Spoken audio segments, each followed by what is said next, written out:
क्या हम बेवकूफ हैं कि अगर वो सचमुच अगर बुचर होता ऑफ मुस्लिम्स तो क्या उनको इतने वोट से हम जिता रहे होते? आपको क्या लगता है, 2 टर्म्स जीते हैं बैक टू बैक, उसमें मुस्लिम वोट्स नहीं होंगे? और सबसे ज्यादा मुस्लिम वोट्स उनको गुजरात से ही आते हैं।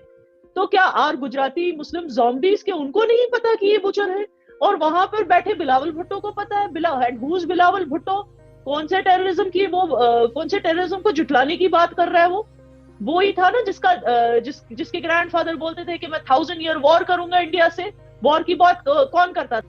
हैं कि बिलावल भुट्टो और भारत के एक्सटर्नल अफेयर्स मिनिस्टर जयशंकर साहब की तरफ से जो दोनों के बीच हुआ है, तो बिलावल भुट्टो साहब ने भी जो जुबान इस्तेमाल की उसके ऊपर मुझे तो बहुत एतराज भी है। इसकी वजह ये कि बिलावल भुट्टो जब आए बने तो मेरा ये ख्याल था कि पाकिस्तान और भारत के ताल्लुकात बड़े अच्छे हो जाएंगे, लेकिन उससे उलट नजर। जय हिंद दोस्तों, मैं महेंद्र शर्मा स्वागत करता हूं वन वर्ल्ड हिंदी में आपका। उम्मीद करता हूं आप खुश और स्वस्थ है। दोस्तों आइए दिखाते हैं पाक मीडिया की एक लेटेस्ट डिबेट, जिसमें कैसे एक कश्मीरी महिला ने पाकिस्तान के विदेश मंत्री बिलावल भुट्टो पप्पू की कैसे धुलाई कर दिया और बोल दिया है कि क्या अगर मोदी जी इतने ही खराब होते तो बैक टू बैक 2 बार इस देश की सत्ता में आ जाते।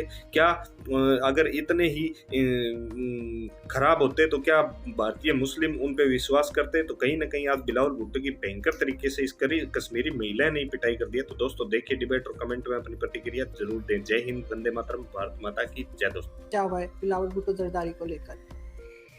नहीं, हंगामा मचना लाजमी है बिकॉज द काइंड ऑफ, देखिए जो लफ्ज उन्होंने यूज किए उस इंटरनेशनल प्लेटफॉर्म पे जाके, it was very distasteful, it was very demeaning. एक कंट्री के प्राइम मिनिस्टर को इस तरह से ऑब्जेक्टिफाई करना using words like butcher and this ना, आपके हो सकते हैं आइडियोलॉजिकल डिफरेंसेस किसी के साथ, मगर एक कंट्री का प्राइम मिनिस्टर है वो। देखिए, it doesn't matter what Bilawal Bhutto believes or what he thinks is right and what he thinks is not right, but the fact is एक manners होती है, एक लहजा होता है बोलने का।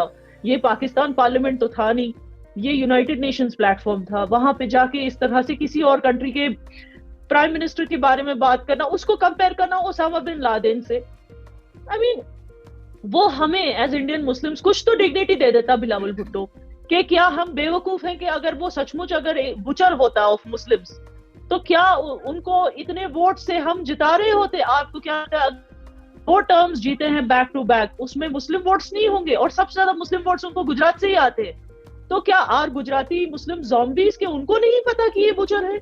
और वहां पर बैठे बिलावल भुट्टो को पता है। बिलावल भुट्टो कौन से टेररिज्म को जुटलाने की बात कर रहा है? वो ही था ना जिसके ग्रैंडफादर बोलते थे कि मैं 1000 ईयर वॉर करूंगा इंडिया से। वॉर की बात कौन करता था? उसका ग्रैंडफादर। 1000 ईयर्स की वॉर करने 8 ईयर्स के अंदर उन्हीं की आर्मी ने उनको लटका दिया, फांसी दे दी। अच्छा, फिर उनकी mother, she is the one जिन्होंने ये वेनम इंजेक्ट किया कश्मीरी यूथ में, उनको कंफ्यूज करके रख दिया, उनको टेररिस्ट कहा, मतलब indirectly by calling, because Pakistan ने वर्ड मुजाहिद को इस कदर इरोड करके रखा है, डिग्रेड करके रखा है। The word Mujahid is a very pure word, but देखो पाकिस्तान ने उसको कैसे यूज किया, मुजाहिद। ओके, और कश्मीरियों को मुजाहिद बोल के, literally she was the one, उनकी मां थी, who sparked this entire conflict in her तकरीर। एंड जब भी मैं, I am sorry to say, but उनकी माँ को कितनी कश्मीरी माओ की बदुआ लगी होगी, क्योंकि उनकी बातों की वजह से कितनी कश्मीरी नौजवान बहक गए और उन्होंने गन्स उठा ली, पेन्स छोड़ के गन्स उठा ली। तो आप समझ सकते हैं in this situation, instead of using such words जिससे 2 नेशंस के बीच जो पुराने जो जख्म थे वो भर जाएं, इंस्टेड ऑफ दैट उसके बदले में इन्होंने क्या किया? और जख्म खुरे दे, इस तरह की बातें करके। देखिए, किसी भी नेशन की बात कीजिए, आखिर एंड ऑफ द डे अगर मोदी जी की ऑपोजिशन भी यहाँ पे कोई है, end of the day who is going to like कि हमारी देश की गरिमा, हमारी देश की इज्जत, हमारे देश के प्राइम मिनिस्टर को कोई इस तरह जाके वहां पे उनकी इज्जत को उछाले internationally? Who is going to like it? Nobody will like it, not a single. वो बड़ी बड़ी बातें कर रहा है, we us Muslims, whether we are in Pakistan or whether we are in India, we are terrorists. He cannot us himself into us by just because he's a Muslim. He doesn't become one of us. एक Indian Muslim बनने के लिए जो sacrifices देने पड़ते हैं, जो जो इंडियन मुस्लिम्स ने जो सैक्रिफाइस दी हैं आज तक to be called Indian Muslims, they did not conveniently go to the other side जब पार्टीशन हुआ था. They had faith on their Hindu brothers. They still have faith in the unity of Hindus and Muslims. They still have faith in constitution. And no matter what, वो मर जाएंगे लेकिन खुद को गद्दार नहीं कहलवाएंगे. वरना आपको याद होगा शाहीन बाग के मुसलमान भी कहते थे we hate Pakistan.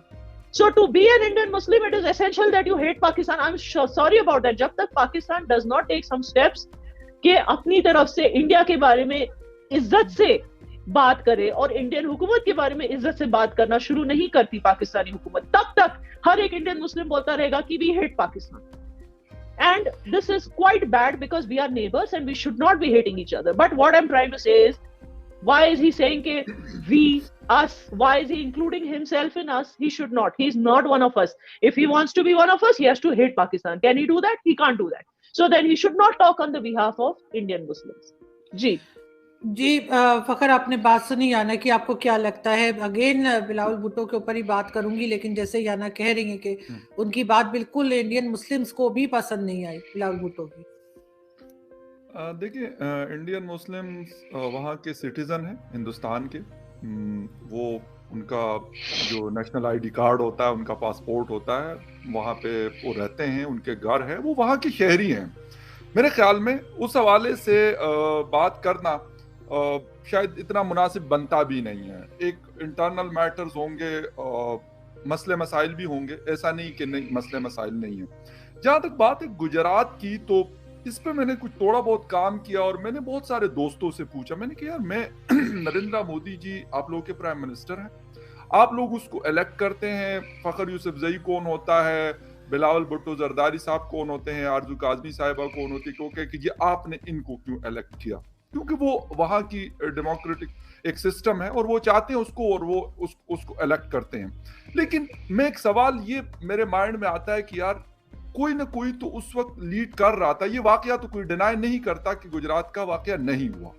मेरा नहीं ख्याल कि कोई भी इंडियन वो मुझसे एग्री करे या डिसएग्री करे, इस बात से जरूर एग्री करेंगे कि हाँ, गुजरात में हुआ, जो भी मसला हुआ, जिसकी वजह से भी हुआ. लेकिन वहां पे क्योंकि जो सीएम होता है वो हेड ऑफ द प्रोविंस होता है या स्टेट आप कह सकते हैं. जिस तरह प्राइम मिनिस्टर पूरे कंट्री को आजकल नरेंद्र मोदी साहब लीड कर रहे हैं अपने हिंदुस्तान को, तो उस वक्त वो गुजरात को कर रहे थे. गालिबन मैं ये नहीं कह सकता कि जी वो कोई खुद उसने कोई चीज उठाई थी और किसी को जाके मतलब हिट किया, ऐसा तो नहीं था. ऐसा तो ना पाकिस्तान को कहना चाहिए और ना ऐसा हुआ है. ये चीज हमें थोड़ा सा हम ये करते हैं, बाज़ औक़ात हमारे साइड के लोग हों या उस दूसरे साइड के लोग हों. मेरे बड़े फेवरेट शख्सियत हैं डॉक्टर जयशंकर साहब, बिलीव मी, मैं आपको बिल्कुल ये कोई मतलब कोई लगी लिपटी नहीं है, लेकिन उसके काम की वजह से वो मुझे पसंद है. हालांकि मुझे डॉक्टर जयशंकर साहब मुझे क्या दे सकते और मैं डॉक्टर जयशंकर साहब को क्या दे सकता हूँ. वो हिंदुस्तान की प्राइड है, बहुत अच्छी बात है, अपने मुल्क के लिए बहुत अच्छा काम कर रहे हैं. मैं ये कह रहा हूँ कि यार, Bilawal is a non experience person. अगर हम उसका कंपैरिजन करते हैं डॉक्टर जयशंकर साहब से, उनके मुकाबले में एक यंग बंदा है जो पहली दफा वो फॉरेन मिनिस्टर बना है. मैं ये बताऊं कि याना ने बहुत अच्छी बात की कि हमें हेट को कम करना है. तो बात यह है कि मैं ये नहीं कहता कि यार गलतियां पाकिस्तान की तरफ से नहीं हुई होंगी, हिंदुस्तान की तरफ से नहीं हुई होंगी, दोनों की तरफ से गलतियां हुई होंगी. हाँ, किसकी तरफ से ज्यादा हुई, किसकी तरफ से कम है, ये एक बात इस पे हो सकती है कि भाई आपने ज्यादा गलतियां की, हमने कम की. ये बात बिल्कुल मुमकिन है और मुनासिब भी है. लेकिन अगर हम किसी भी फोरम के ऊपर हमारा टाकरा होता है, हमने फर्ज किया होता है कि भाई मैंने इसको नीचा दिखाना है इस फोरम के ऊपर. हमारी दीवार जुड़ी हुई है ना, ये साथ हिंदुस्तान है, कितना दूर है? इस्लामाबाद में बैठ के 3 घंटे या 4 घंटे लाहौर है और फिर अमृतसर है. अगर इस तरफ से मुजफ्फराबाद के पास की बात की जाए तो कितना 2-3 घंटे की ड्राइव इस इस्लामाबाद सिटी से है. यानी इस तरफ भी हिंदुस्तान का बॉर्डर और उस तरफ भी हिंदुस्तान का बॉर्डर, कितना दूर है यहाँ से. लेकिन इसके बावजूद हम लोग तीसरे मुल्क में जाके, अमेरिका में जाकर एक दूसरे को यानी हमने नीचा दिखाना है. डॉक्टर जयशंकर साहब भी बड़ा जबरदस्त काम कर. यार मैं कहता हूं अगर पाकिस्तान ने जो गलतियां की, बहुत सारी गलतियां पाकिस्तान ने मानी भी है, ये बात भी हमें माननी पड़ेगी. बहुत सारी कश्मीर, याना मुझसे ज्यादा बेहतर कश्मीर को क्योंकि एज ए जर्नलिस्ट कवर करती है, एज ए वहां की रेजिडेंट है, वहां रहती है, ज्यादा बेहतर हालात को देखती है, जानती है. और क्योंकि वहां पे मौजूद है तो लाजमी सी बात है, मैं इस्लामाबाद में बैठकर अगर मैं तबसरा करूंगा तो शायद उसमें वो वैल्यू उसकी नहीं होगी या वो वेटेज नहीं होगा जो याना खुद करती है. लेकिन मैं ये कह रहा हूं कि यार पाकिस्तान अगर इंटरफेरेंस करता तो जो 370 और 35 खत्म हुआ उसके बाद कश्मीर के हालात खराब हो सकते थे या करवाए जा सकते थे, लेकिन नहीं हुआ। स्टेबिलिटी हुई। जनरल बाजवा का अपना रोल था, हिंदुस्तान का भी उसमें रोल है, ये नहीं कि वन साइडेड रोल था। तो यार उन चीजों को तो हम कम से कम ये कह सकते हैं कि यार ठीक है, माजी में ये किया, ये मुंबई अटैक की बहुत ज्यादा हम बात यही चीज याना से पूछते हैं ना कि जैसे 370 की बात की याना फखर ने कि उसके ऊपर पाकिस्तान ने कुछ खास, मतलब वैसे तो खैर इमरान खान खड़े हो जाते थे हर फ्राइडे को। की बात कर रहा हूँ, इंटरफेरेंस की बात कर रहा हूँ। वर्ल्ड फोरम पे यूनाइटेड नेशन में इमरान खान और SNPO जो है शाह महमूद कुरैशी ने, उन्होंने बातें की। इंटरफेरेंस तो हुआ है फकर साहब, इंटरफेरेंस तो बहुत हुआ है। Like she mentioned about that her Friday को खड़े हो जाना, they tried their best, but यहाँ के लोग they did not succumb to it. Sorry to interrupt you, लेकिन मैं दूसरे इंटरफेरेंस की बात कर रहा हूँ जो पहले बंदूक के जरिए होती थी, वो वाली इंटरफेरेंस नहीं हुई। ये वाली तो खैर ये तो एक नैरेटिव का पाकिस्तान का हिस्सा बना नहीं हुआ है। आज भी फॉरेन टेररिस्ट हैं, कुपवारा में इनफैक्ट घुस चुके हैं, ऐसी जगहों पे जा रहे हैं जहां पे पिछले 30 सालों में सफाई हो चुकी थी उनकी, अब वापस वहीं जा रहे हैं और वहां के लोग उनको वहां से भगा रहे हैं। वहां के लोकल्स उनको पनाह देने के लिए रेडी नहीं है। वो जंगलों में कितनी देर छुपेंगे, और ऊपर से कोविड आ गया था, which is why they did not want to, because उनको घर में कोई पनाह नहीं दे रहा था। तो ऐसे करके यहाँ के लोकल्स की वजह से वहां इंटरफेरेंस बंद होगी, क्योंकि लोकल्स ही उनकी खबर देते थे सिक्योरिटी फोर्सेस को। अब आप मुखबिर बोलना चाहोगे तो हम सबको मुखबिर बोल दो। The fact is that locals will not tolerate any foreign terrorists coming in, and that is why उनका आना कम हो गया। That is one. But yes, जहाँ पे appreciate करना होता है मैंने किया, जैसे कि for example ceasefire के जो violations उन्होंने बंद कर दी अपनी तरफ से Pakistan for the past more than 1 year। तो उससे but then again यहाँ पे ये बोला जाता है कि पाकिस्तान के पास पैसे ही नहीं है शेलिंग करने के लिए, अब वो एक अलग मुद्दा है। और तीसरी बात, फकर साहब यू मेंशन्ड कि एक वो मुद्दा तो था गुजरात में। See, I'll ask you something. Both of you are Pakistanis. I'll ask you something. आज जिस इन्फ्लेशन से फॉर एग्जाम्पल पाकिस्तान गुजर रहा है, okay, will you blame Shehbaz Sharif for it, or will you blame the prime minister who was there before him? Shahbaz Sharif तो अभी आए हैं, so will you blame him? अब आज का मैं अगर for example I don't know anything, I'm somebody who doesn't know anything about Pakistan, मैं आज अगर गूगल खोलूंगी मैं देखूंगी Pakistan inflation rate, food inflation rate, oh so much, okay, 21% से ज्यादा, okay, and then